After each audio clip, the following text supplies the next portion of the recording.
All right, so we are at NAMM 2022. I'm up in my hotel room getting ready to go hit the showroom floor. And the big question everybody's been asking and wondering is whether or not it is as small or disappointing as people think. And I just keep telling people, my eyes are up here. You know what I'm saying?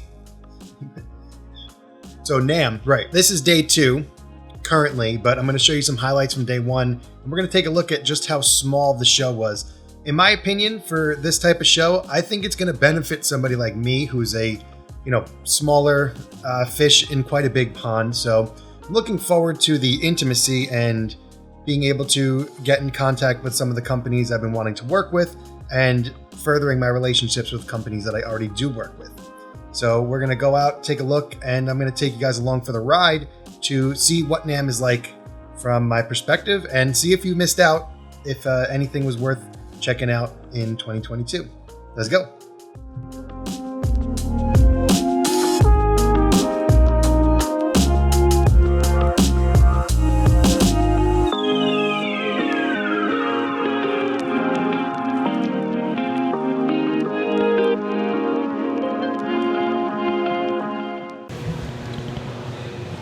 Look at the ghost town.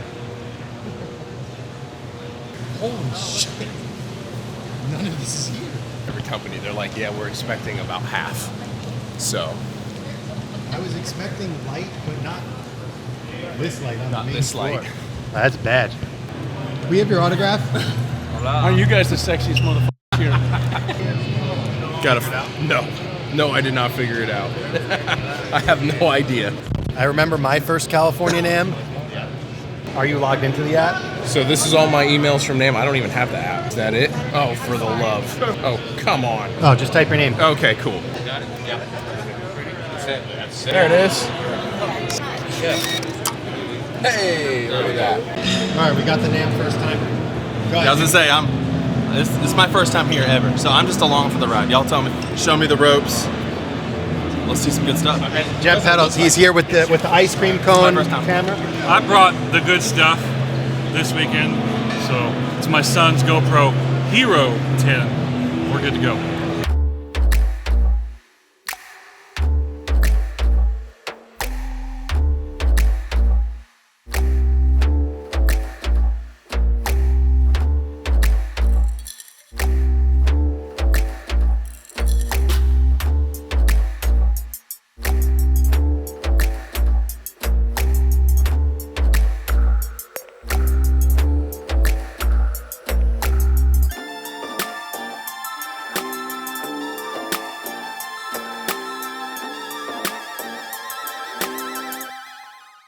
Whew. All right, so day 1 is complete at NAMM. I've been running around all day filming content and trying to get some cool shots and interviews with some great people, great companies.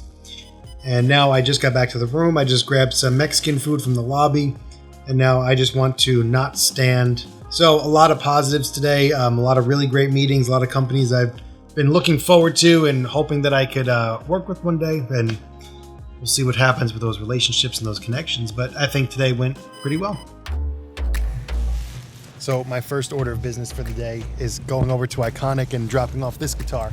The guitar I brought with me is actually serial number 2 from Iconic Guitars, and I'm gonna bring it to them, let them check it out because they haven't seen it in a couple of years, and then I'm going to be checking out and filming the show.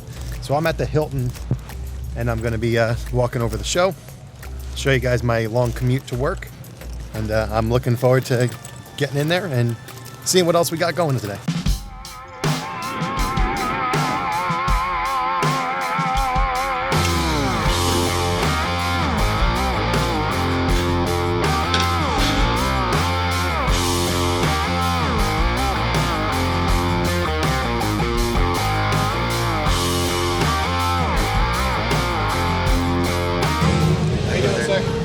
You're gonna take your interview? Yes, sir.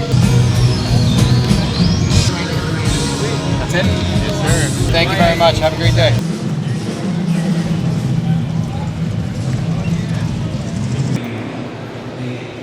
How much watch time you deliver, that's how they monetize that content.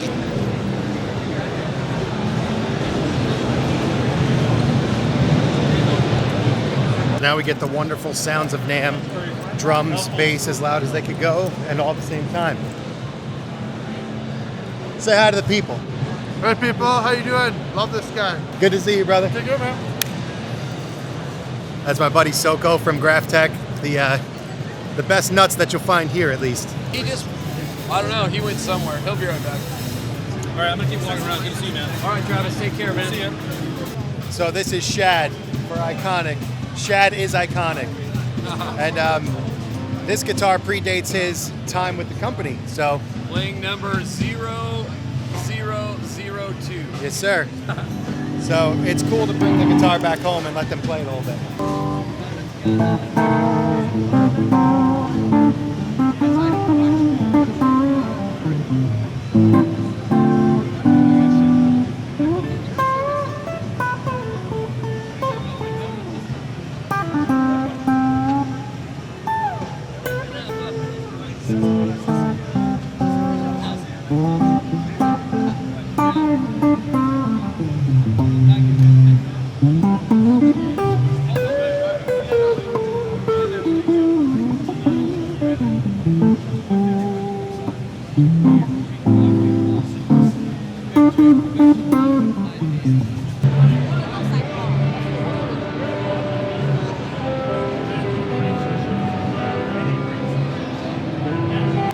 So in a normal year, the badge check-in line that's now here is normally outside or in some of the hotels. Like all of this is normally booth space, even behind me.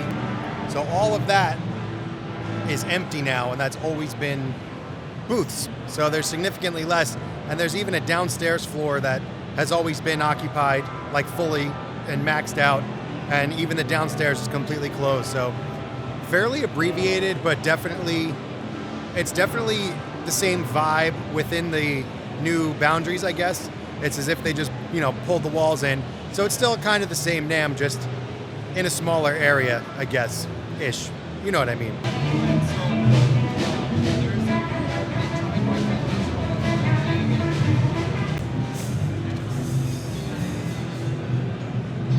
Again, more empty booth space.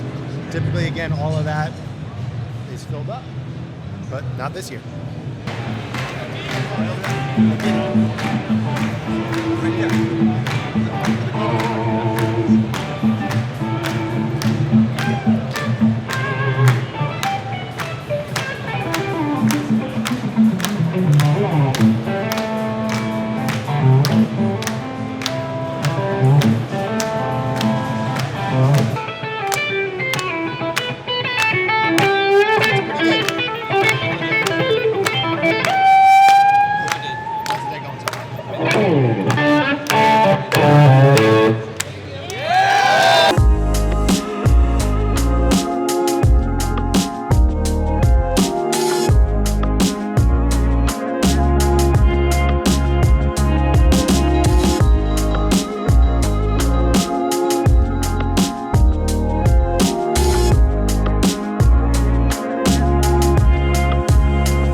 The best part about NAMM is meeting your heroes and your idols.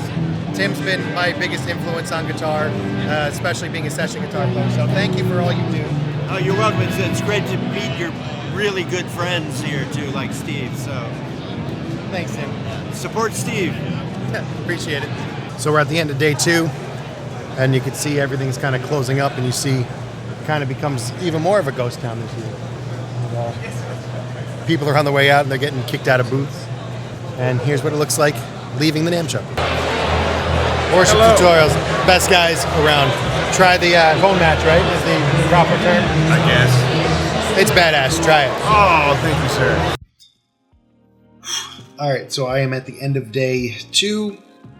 Right after the show, I went out to a crazy, comedically large sushi dinner with RCF speakers, who are, if you've seen any of my vlogs, the PA systems that we use, and some of our closest friends, and a great company to work with.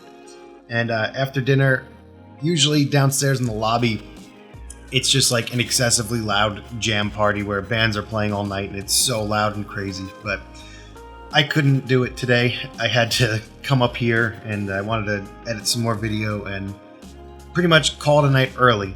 But some cool stuff that you saw today.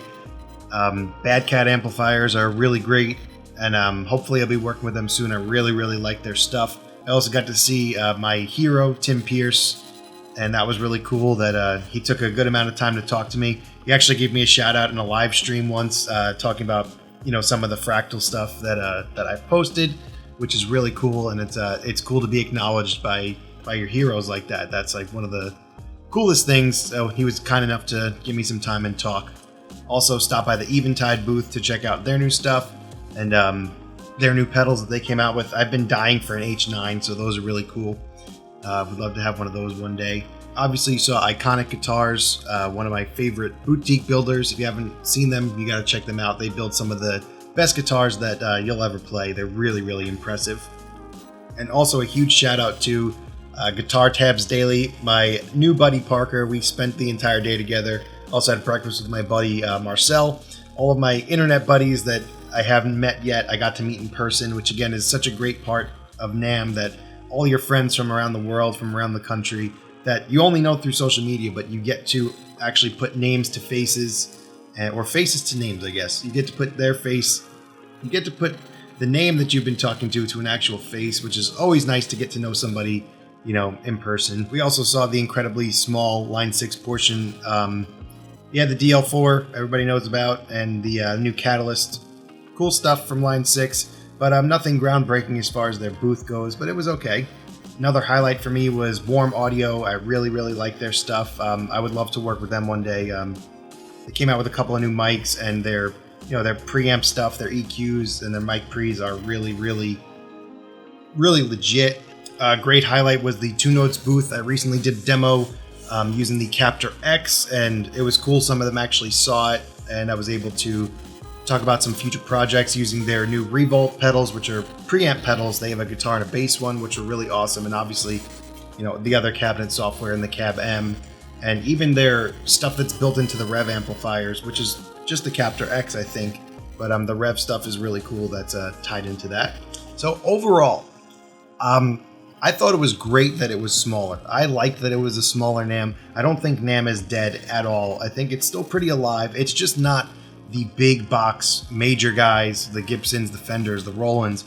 And I mean, it's kind of better without them because their booths are just so massive, and it's kind of just a product display of stuff that they've already had. So it's a great opportunity for the lesser known brands to get some shine, and even for the lesser known creators like myself to get a chance to build some more relationships and hopefully find some companies to work with, and get ahead of the next generation of big companies, it's a highlight for me. I love doing that kind of stuff. So let me know what you think of NAMM 2022. Do you think that it's still good? I had a great time, and had a really great time with my friends and companies new and old. So I have no complaints about NAMM. I really enjoyed myself while I was out here. So if you made it this far, thank you for watching, and again, leave comments and questions about anything that you saw.